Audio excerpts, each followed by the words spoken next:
السلام عليكم. من بعد 21 يوم ديال الانتظار والمتابعة اليومية، أخيرا وصلنا للحظة اللي كنا كنتسناوها، واللي هي لحظة التفريخ. دابا كنحلو الفقاسة وكنبداو كنحيدو الصناديق غير بشوية. الحمد لله الفلالس ها هما خرجوا. كنعزلو اللي تفقسو، كنشوفو اللي بصحة مزيانة وقادرين يعيشو، كنختاروهم واحد بواحد وكنهزوهم للحضانة اللي سبق وجهزناها معكم في الفيديو اللي قبل. في اول يوم ديالهم كنبداو نعطيهم العلف ديال الديماراج.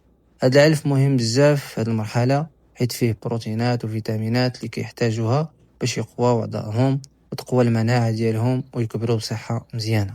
وما نسيناش واحد الحاجه مهمه، كنديروا ليهم حتى واحد الدواء سميتو كولوكس، كنخلطوه مع الماء وكنعطيوه ليهم. وهاد الدواء كيلعب دور وقائي ضد الامراض المعويه والتعفنات اللي ممكن تجيهم في هذه المرحله الحساسه.